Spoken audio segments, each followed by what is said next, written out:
माघ मेला 2026 में पौष पूर्णिमा और मकर संक्रांति के स्नान हो चुके हैं और अब हम लोग सबसे महत्वपूर्ण स्नान मौनी अमावस्या की ओर आगे बढ़ रहे हैं। रेल प्रशासन ने इसके लिए अपनी तैयारियां पूरी रखी हुई हैं और स्टेशन पे जो हमारे प्रोटोकॉल हैं वो हमने लागू किए हुए हैं, जिसमें सिंगल साइड एंट्री और सिंगल साइड से एग्जिट, अर्थात लीडर रोड साइड से एंट्री, जैसे अगर प्रयागराज जंक्शन की बात करें तो लीडर रोड साइड से एंट्री और सिविल लाइन साइड में एग्जिट होता है। साथ ही हम लोग यात्रियों को जो स्टेशन पे प्रवेश देते हैं वो कलर कोडेड यात्री आश्रय शेड के माध्यम से स्टेशन पे प्रवेश दिया जाता है। यात्री आश्रय शेड जो प्रयागराज जंक्शन में है और प्रयागराज जंक्शन के आसपास के जो स्टेशन हैं उनमें लगभग 1,20,000 लोगों को होल्ड करने की क्षमता है। अगर प्रयागराज जंक्शन की बात करें, जो ये माघ मेला होता है, इसका मुख्य रूप से जो क्राउड है उसको टैकल करता है हमारा प्रयागराज जंक्शन। जो महाकुंभ का भी हमारा अनुभव था उसमें लगभग 65 से 70% के बीच लोगों ने प्रयागराज जंक्शन से यात्रा की थी। तो प्रयागराज जंक्शन में एक बड़े होल्डिंग एरिया की आवश्यकता होती है।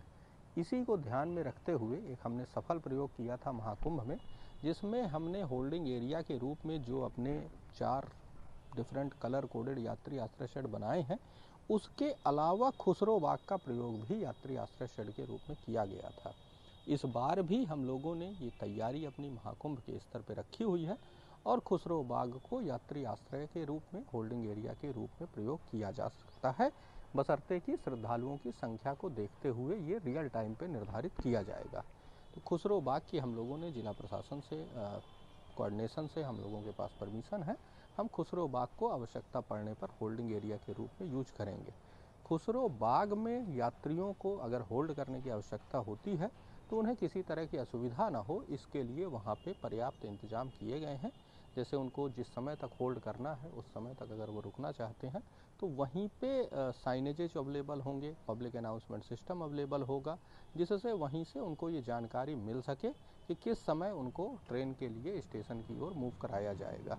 साथ ही वहाँ पे वॉशरूम वगैरह की फैसिलिटी भी हमने जिला प्रशासन के सहयोग से प्रोवाइड की हुई है, ताकि लोग जिस समय तक वहाँ वेट करें ट्रेन का, अपना जो है सुविधा के साथ रह सकें।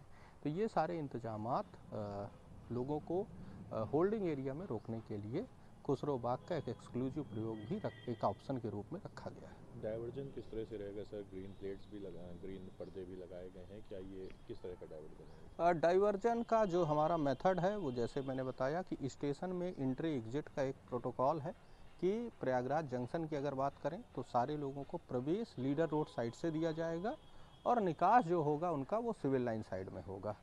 साथ ही जो प्लेटफॉर्म पे प्रवेश होता है, जो अनारक्षित श्रेणी के यात्री होंगे उनको 4 हमारे अलग अलग कलर के यात्री आश्रय शेड बने हुए हैं।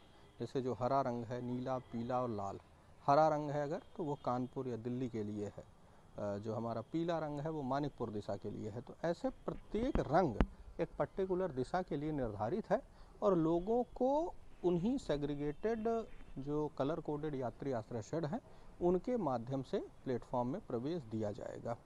यदि खुसरो बाग में आवश्यकता पड़ती है, लोगों को वहाँ होल्ड किया जाता है, तो खुसरो बाग में उनको सेग्रीगेट किया जाएगा और इसके बाद उन्हें खुसरो बाग से इन्हीं कलर कोडेड यात्री आश्रय शेड के माध्यम से फिर स्टेशन में प्रवेश कराया जाएगा और इसके बाद वो अपने प्लेटफॉर्म पे पहुंच के और वहाँ से अपनी ट्रेन पकड़ सकते हैं। ट्रेन की बात करें तो सर, ट्रेन कितनी नई ट्रेनें इसके इसमें शुरू की जाएंगी और क्या कुछ खास ट्रेन का इंतज़ाम भी किया गया? देखिए, महाकुंभ का एक हमारा अनुभव रहा था कि प्रयागराज के अलावा लोग आसपास के जो महत्वपूर्ण तीर्थ स्थल हैं, जैसे बनारस है, चित्रकूट है, अयोध्या है, इन जगहों पे भी जाना चाहते हैं। इसको ध्यान में रखते हुए हम लोगों ने रिंग रेल सर्विस चलाई थी और एक ये सफल प्रयोग रहा था, जिसको हम इस बार भी दोहरा रहे हैं और हम लोगों ने 8 रिंग रेल सर्विस प्रत्येक दिन जिनका संचालन किया जा रहा है और ये पूरी मेला अवधि में ये संचालन हो रहा है। इसके अलावा हम लोगों ने अपनी कुछ सर्विसेज, 8 सर्विसेज भी एक्सटेंड की हुई हैं, जिनको जो लोकप्रिय ट्रेनें हैं उनको कुछ आगे तक बढ़ाया हुआ है। साथ ही हमारे पास 100 से अधिक रेक्स अवेलेबल हैं। इसके अलावा हमारे पास उनके संचालन के लिए ड्राइवर, गार्ड, स्टेशन मास्टर, ये सारे पर्याप्त मात्रा में उपलब्ध हैं। पाथ अवेलेबल है हमारे पास। यात्रियों की संख्या को देखते हुए वो किस दिशा की ओर यात्रा करने वाले लोगों का पैटर्न ज़्यादा है, ये देखते हुए रियल टाइम पे एसेस करके हम लोग अधिकतम संख्या में, मतलब महाकुंभ के स्तर पर ट्रेन संचालन के लिए तैयार है। परिचय देने से शशिकांत त्रिपाठी, CPRO, NCR।